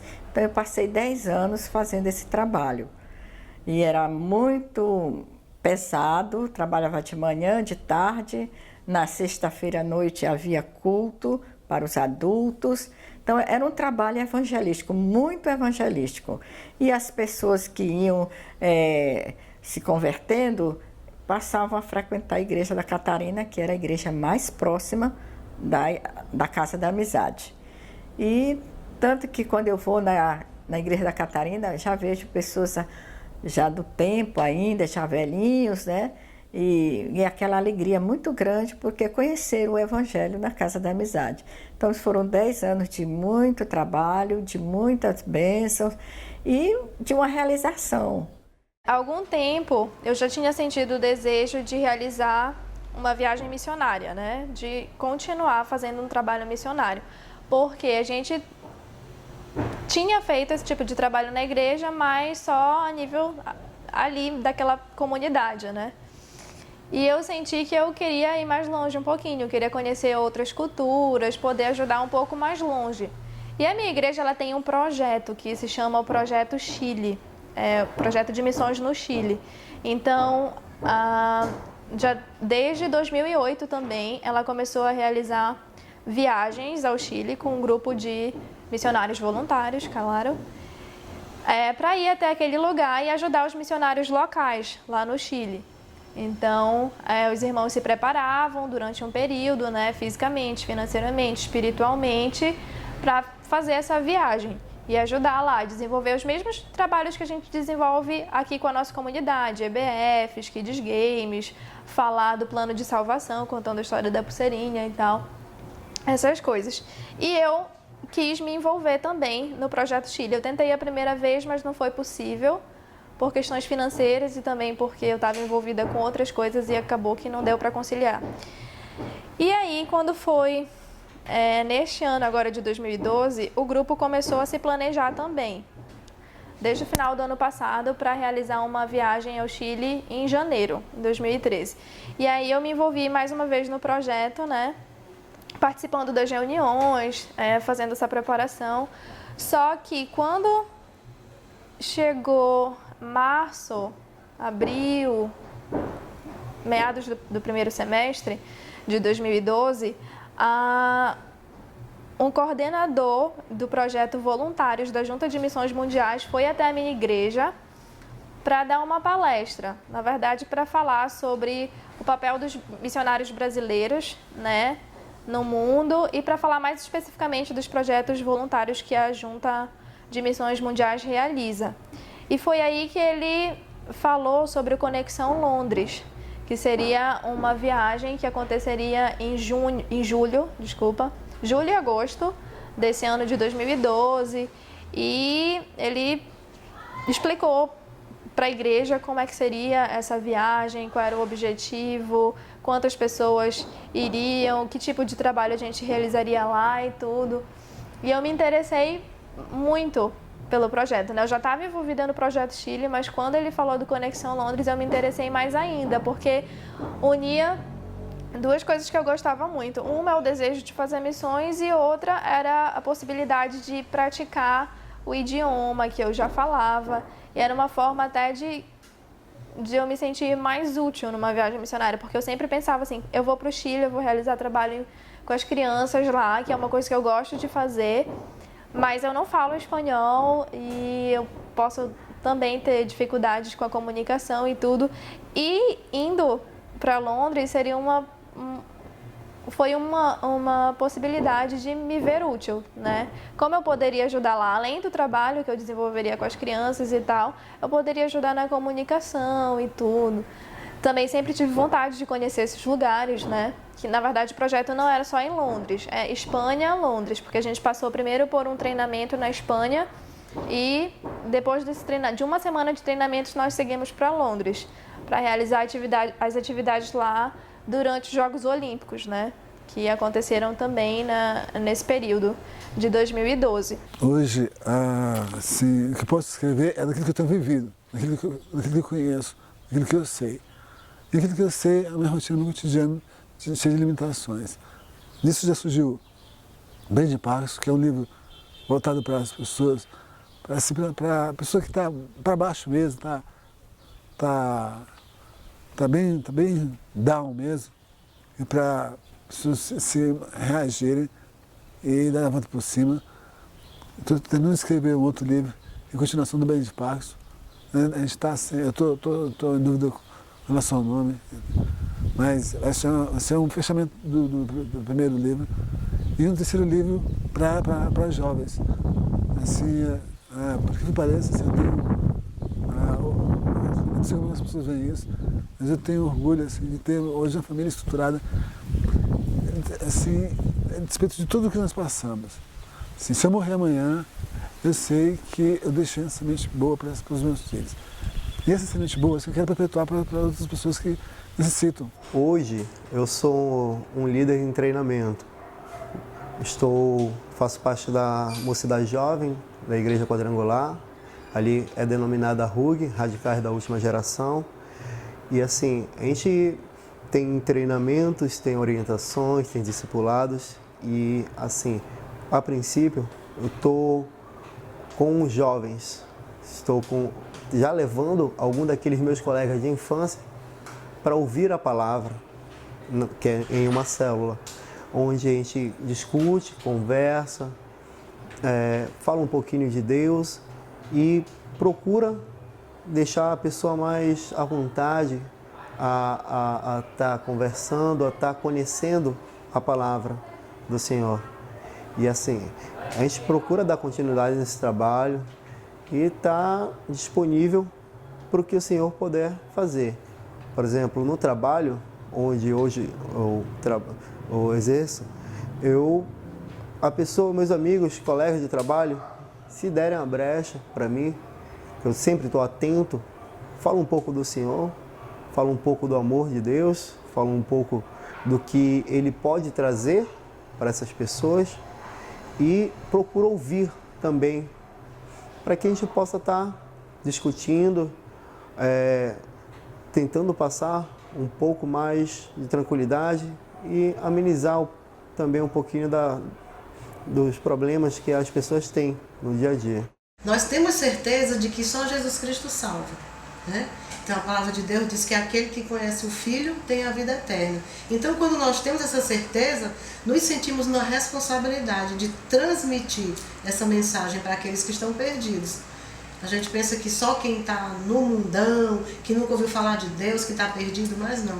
Quantas e quantas famílias de pessoas evangélicas, quantos filhos de pastores, quantos pastores já passaram lá pela clínica de reabilitação que eu trabalho e que ainda não tiveram uma experiência pessoal com Deus. Então nós estamos ali para resgatar a vida física, que está no poço, no crack, na cocaína, e o espírito também dessas pessoas.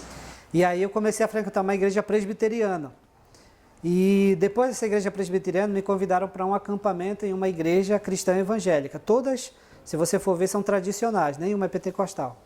Então todas são tradicionais. E aí essa cristã evangélica foi onde estou até hoje, eu comecei eu acho que com uns 10 anos lá, estou até hoje. E trabalho na parte de música lá da igreja, eu toco bateria, toco violão também. E aí hoje eu estou ajudando o departamento, trabalhei com os adultos, no louvor dos adultos, e hoje eu trabalho com o louvor das crianças, parte de EBD. Então, na igreja eu comecei a trabalhar bem cedo, já no coro com crianças, né?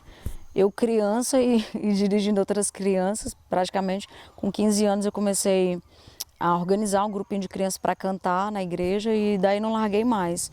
E depois eu me interessei muito pelo seminário, queria muito fazer seminário e eu fiz seminário, o Teológico Batista Teresina. E depois disso, antes de terminar o seminário, eu prestei vestibular para educação artística com habilitação em música na Universidade Federal e concluí os 2 cursos e atualmente eu trabalho na igreja como musicista, né?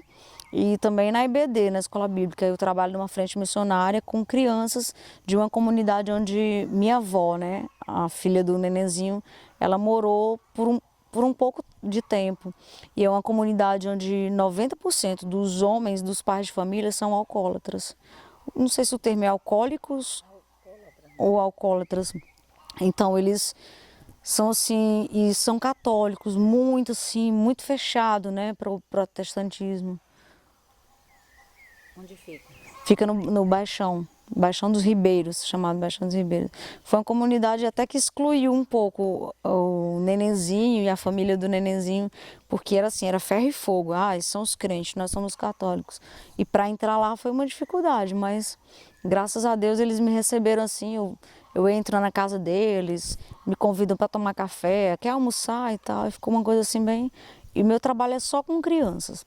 Eu tenho praticamente 10 anos trabalhando lá, agora que a gente tem duas almas, assim, que a gente pode dizer, pessoas que se converteram de fato e já são membros da igreja, já têm uma consciência e já estão multiplicando esse fruto, né? Essa sementezinha já cresceu, já virou árvore e agora elas já estão produzindo, né? Já ajudam no trabalho, já estão super independentes no trabalho.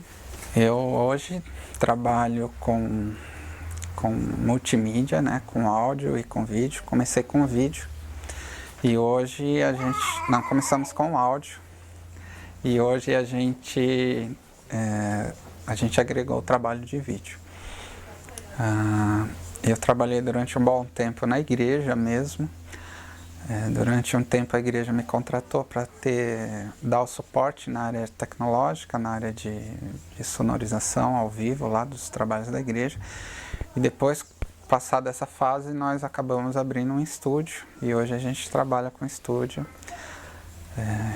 E o nosso principal trabalho é com os assuntos ou com as igrejas.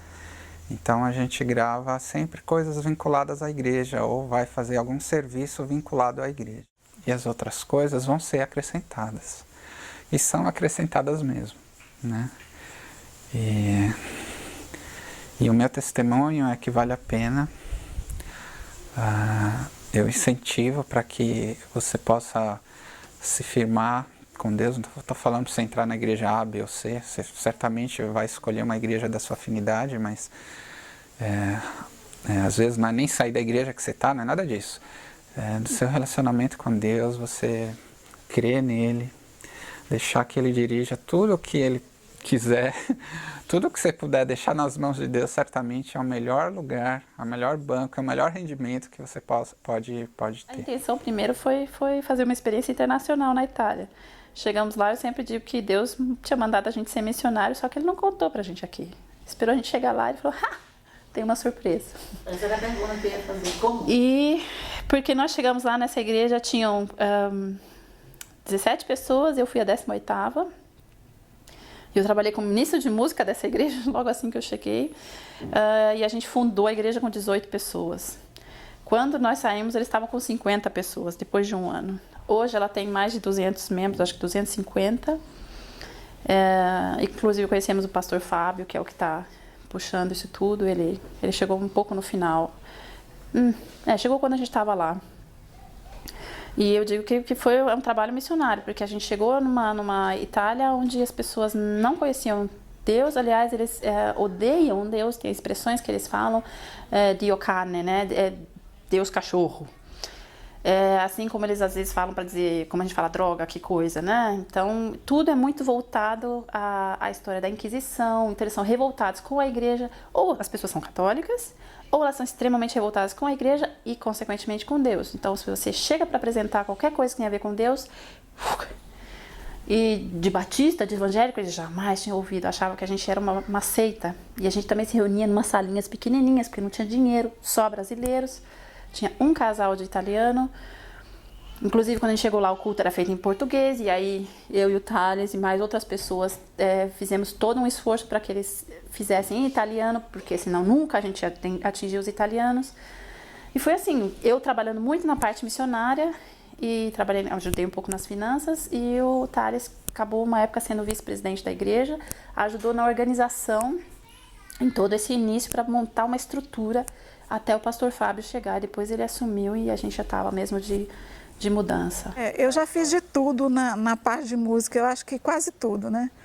Dentro da igreja. Nessa igreja que eu já estou há bastante tempo, antes mesmo dos meninos nascerem, logo que eu me casei, 2 anos depois a gente foi para essa igreja. E aí, na parte de música, eu sempre trabalhei ou com grupo musical, com ensaio, com programação de Natal. Eu tenho uma formação na área de educação musical. Eu sou formada em canto pela Escola de Música de Brasília. Então, há alguns anos eu tenho trabalhado com técnica vocal, com o pessoal que é do Ministério de Louvor da igreja que a gente participa. E atualmente, às vezes, eu participo também desses momentos de louvor, né?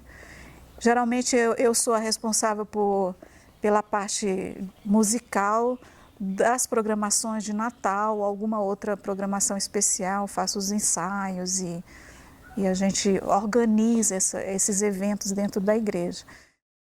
Hoje, alguém que não podia respirar, Deus me fez um saxofonista, né? E eu uso isso para glorificá-lo o tempo todo. Não há como esquecer o que ele fez. E não havia como dizer que não o amo.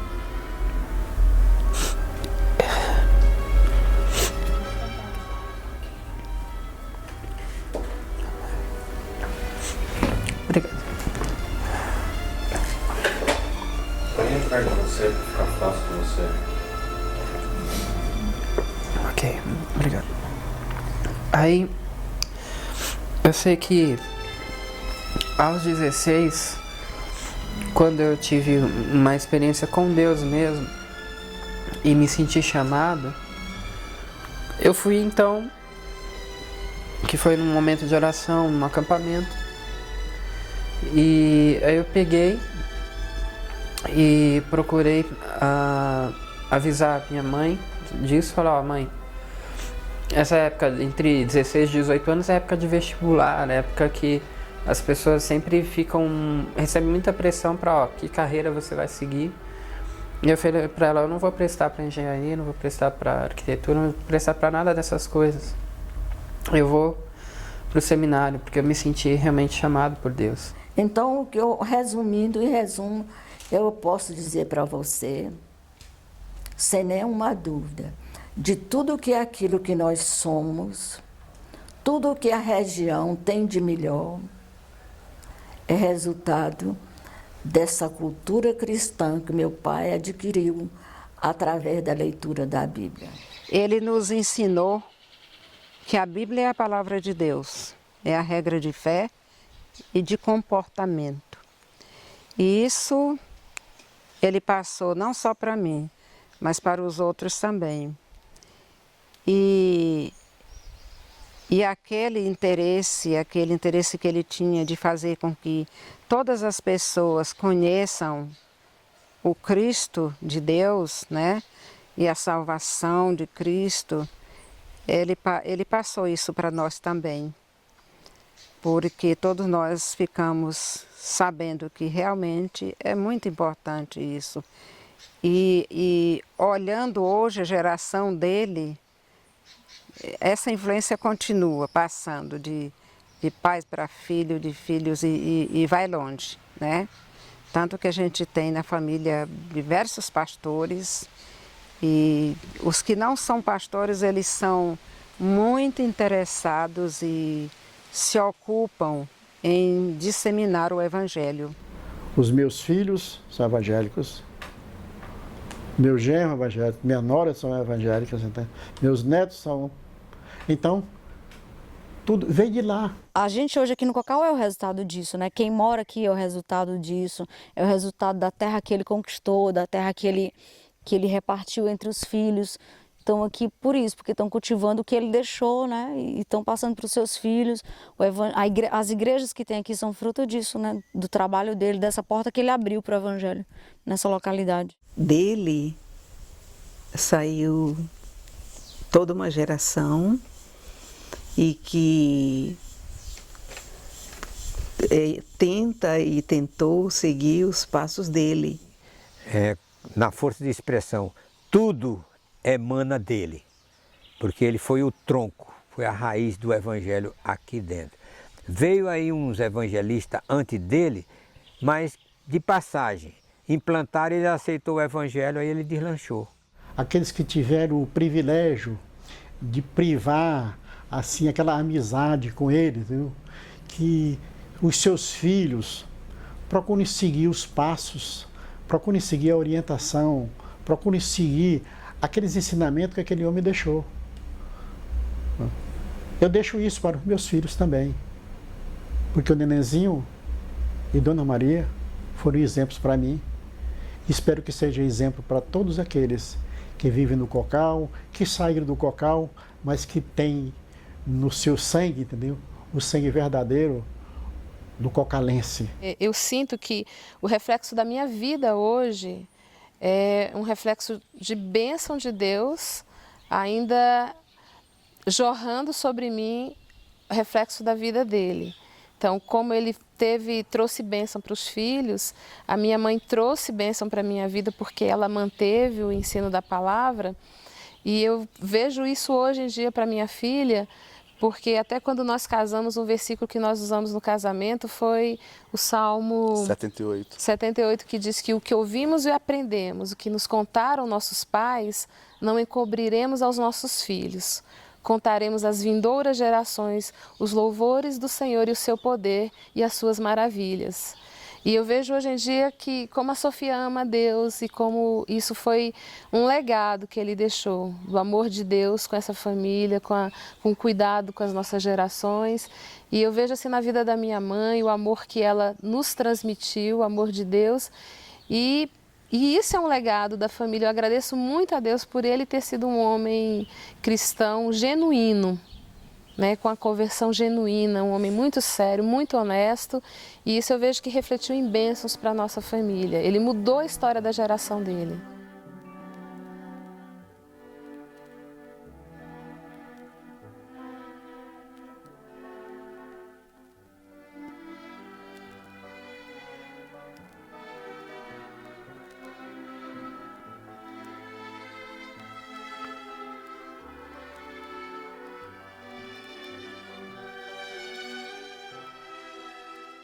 Estava comentando uma época atrás, que quando eu fui no Cocal a primeira vez foi em 89, no ano que nós nos casamos.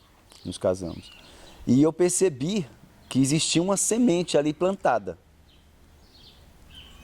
sobre o Evangelho, sobre mudança na vida das pessoas. E com o tempo eu fui descobrindo que a semente tinha sido, quando eu vim no posto lá, que é em homenagem a eles, posto de saúde Nenenzinho, né? João José, né? Entre aspas, Nenenzinho. E eu descobri, via a história dele, que ele construiu a igreja e foi atrás do Evangelho para lá. Então a gente vê que foi uma pessoa que plantou uma coisa que hoje a gente vê florescer. Porque as pessoas, como é a Adna e como é as outras pessoas da família, foi que recebeu esse fruto, né? Está colhendo e está continuando a plantar. E isso é que é interessante, que continua a plantar, porque alguém ensinou a plantar. E eu vejo que foi dele, né? Esse ensino nasceu no coração dele e passou para as gerações.